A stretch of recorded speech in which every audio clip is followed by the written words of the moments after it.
Hey guys, I just came back from seeing Man of Steel. It is about 4 a.m. right now, so let's try to keep this real short, quick, and to the point, because I got to get back to sleep. In case you're wondering, yes, I did totally come to the midnight showing dressed as the Man of Steel himself. Well, sort of the Man of Steel. It's more like the new reboot Action Comics #1 kind of Superman. Although, speaking of, here's something kind of curious.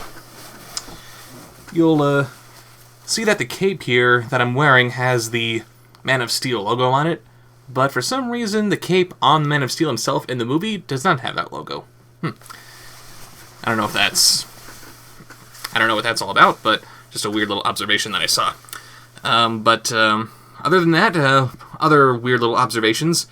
You may recall that in my review for The Dark Knight Rises, it was a little bit of a mess. I mean, well, okay, there was, of course, the obvious tragedy that happened in Colorado, which, thank everything holy, did not happen with this movie. Last thing we need is someone dressing up like General Zod and trying to destroy whole cities or something. But, unlike with The Dark Knight Rises, my theater was half full, which I honestly was not expecting. We see all this build up to what could be the DC Cinematic Universe here, setting everything up for the Justice League movie, and apparently it didn't get a whole lot of hype? I have no idea what's up with that, but whatever. Anyway, on to the movie itself. It was awesome. I went into this movie not really knowing who Henry Cavill was. I don't recall ever seeing any of his work, so like the Christopher Nolan Batman movies, there's always some fun little thing to surprise me with there. He was awesome. Henry Cavill, if you're watching this, please keep on being Superman. You are great. The story basically is, of course, we all know how Krypton blows up. Jor-El has to send his one and only son off to save the last remnants of his race. Which, ironically, is one of the main plot points for General Zod. He has to... Well, I don't want to give any real spoilers on this, but the key to Krypton's survival is actually within Superman, and all of his various little things that came along with him to Earth. Let's see... Yes, there weren't any real big glaring story issues, as far as I can tell.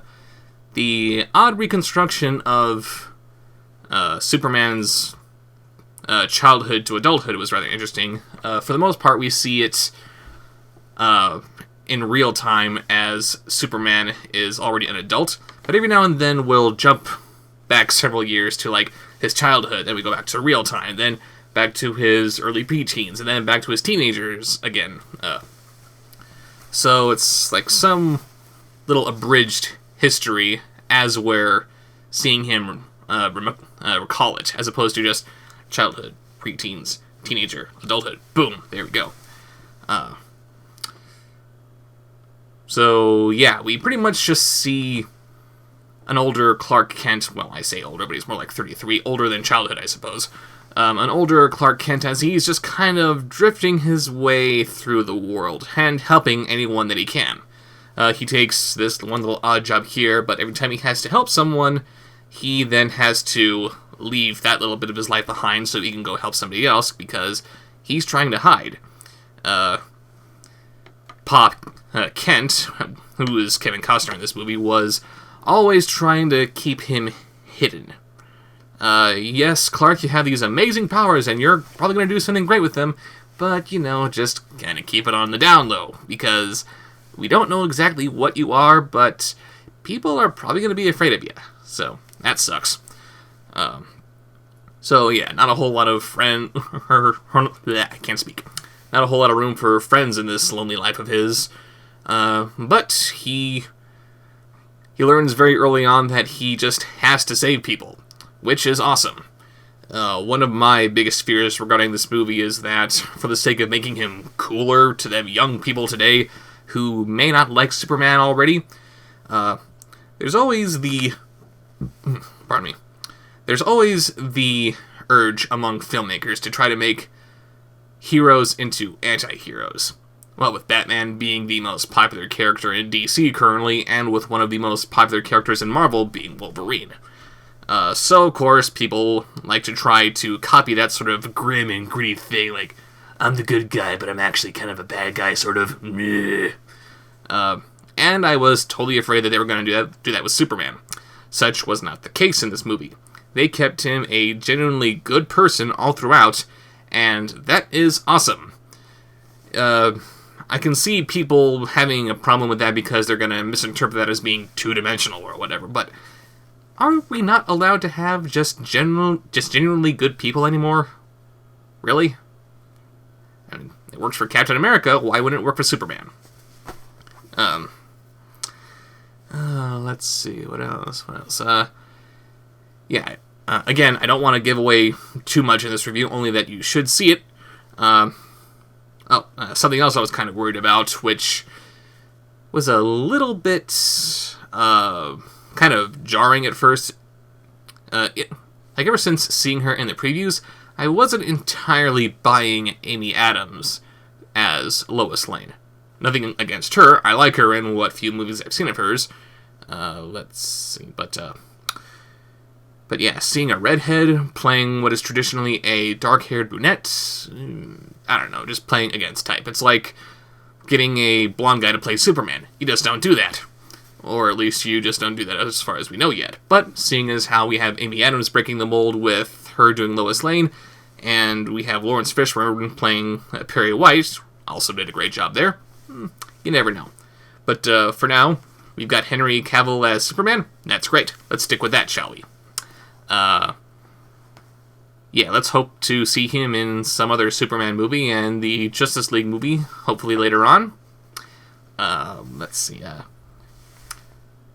Yes, this is a good movie, but it is an imperfect movie.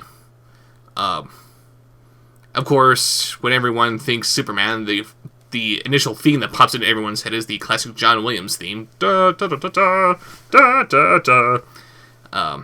And the music is done by Hans Zimmer in this movie. And, of course, the man is brilliant. How many movies has he scored that have been totally awesome? But you're not going to walk out of this movie actually remembering what the Superman theme was. I mean, yes, as it's playing out through the various action scenes, which, by the way, are totally awesome, it's not going to stick with you once that's all finished. It doesn't have the staying power that you get with some other themes out there, which is kind of disappointing considering that this is done by the same guy who gave us Pirates of the Caribbean.